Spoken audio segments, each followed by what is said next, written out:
जवानों, थोड़ी सी मजीद तवज्जो चाहूंगा। मेरे करीम आका सल्लल्लाहु अलैहि वसल्लम ने इस उम्मत में 63 वर्ष गुजारे हैं और एक लम्हा भी ऐसा नहीं कि हुजूर ने हमें बुलाया हो। फजल बिन अब्बास कहते हैं कि जब हुजूर को मरकद नूर में उतारा गया तो फरमाते मैंने देखा कि हुजूर के लब हरकत में थे, कान करीब करके सुना तो हुजूर उस वक्त भी फरमा रहे थे, ऐ अल्लाह मेरी उम्मत की मग़फ़िरत फरमा दे। वो लम्हे याद कीजिए जब मेरे करीम आका पर आज़ाब की आयतें उतरी थी, रंग मुतगय्यर हो गया। आप मजमा सहाबा से उठे और बाहर चले गए। सहाबा समझे शायद हुजूर किसी हाजत के लिए गए हैं। थोड़ी देर इंतजार किया, तशरीफ ना लाए तो तलाश करना शुरू कर दिया। एक दिन, 2 दिन, हत्ता के तीसरे दिन का सवेरा भी तुलू हो गया। दोस्तों, मिंबर उदास है, गलियां उजड़ गईं। बिलाल हबशी को जमाने ने देखा कि वो मदीने की गलियों में चीखे मार मार के रोता है। सैयदा फातिमा घर में गशी पर गशी आ रही है। वासफ अली वासफ कहते हैं शर्फ मकान का नहीं होता, मकीन का होता है। वो तो यशरब था, बीमारियों का घर था, लेकिन सोने मोहम्मद के कदम लगते हैं, अल्लाह मदीने की खाक में शिफा रख देता है। तीसरा दिन हुआ, सहाबा जंगल में चले गए। मैंने उस जंगल की जियारत की है, अब वहां घर बन गए।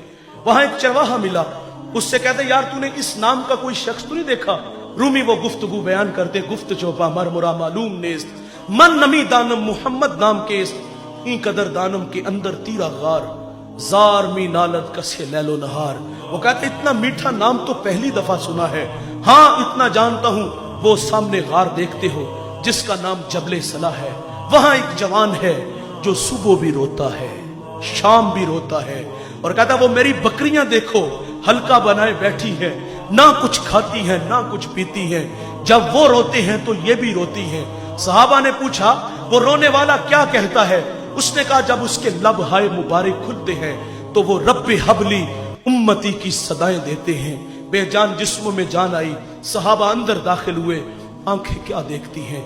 मेरे नबी की पेशानी नोकीले पत्थर पे झुकी है और रो रहे हैं। अपनी मईशत के लिए नहीं जवानों, अपनी कहानी तो ये है।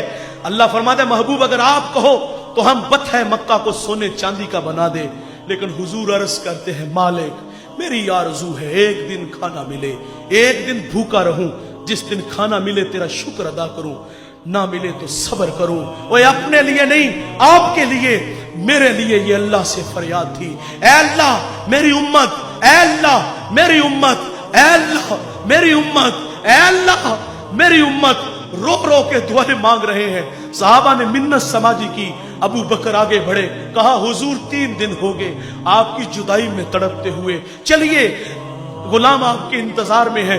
लेकिन हुजूर फरमाते हैं अबू बकर उतनी देर तक सजदे से सर नहीं उठाऊंगा जितनी देर तक अल्लाह उम्मत के मामले में मेरे साथ कोई वादा नहीं कर देता। सैयदा फातिमा को खबर मिली, आप मदीने की औरतों को लेके उस गार की तरफ बढ़ती हैं।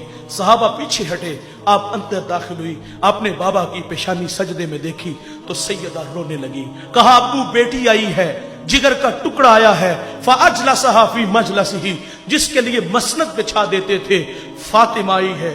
हुजूर बेटी को भी फरमाते बेटे मुझे उम्मत की मोहब्बत तड़पा रही है, रब्बी हबली उम्मती, रब्बी हबली उम्मती। सैयदा ने भी अर्ज किया, लेकिन हुजूर ने सजदे से सर ना उठाया। सुनो दोस्तों, फिर सैयदा अपने अल्लाह से अर्ज करती हैं, मालिक मैंने सुना है जब फकीरों और दुर्वेशों की दुआएं मुस्तजाब नहीं होती तो वो सरों से पगड़ियां उतार के ऐ अल्लाह तुझसे दुआ मांगते हैं, फिर तुझे अपने बंदों पे रहम आ जाता है। अर्ज किया मालिक आज तेरे नबी की बेटी फातिमा जिस पर तूने ततहीर की आयतों को नाज़िल किया है, मैं सर से दुपट्टा उतार के अपने बाबा की उम्मत के लिए तुझसे भीख मांगती हूं। सैयदा का हाथ रिदा की तरह बढ़ा। दोस्तों कोहराम मच गया, बादलों की ओट में सूरज ने मुंह छुपा लिया, ऐसे लगा कि कयामत आ गई। रूमी कहते फिर एक सदा उठी, बस निदा आमद जे जज़दा का रसूल, मन दुआए फातिमा करदम कबूल, घर तलब कर दी जमीन व आसमां, जुमला बख्श दे मशदर यकजमा। कहा जबरील देर ना करो जल्दी जाओ, मेरे नबी से कहो कि सजदे से सर उठा ले, हमने फातिमा की दुआ को कबूल कर लिया है। जैसे आप कहोगे हम उम्मत से वैसे ही मामला फरमा देंगे।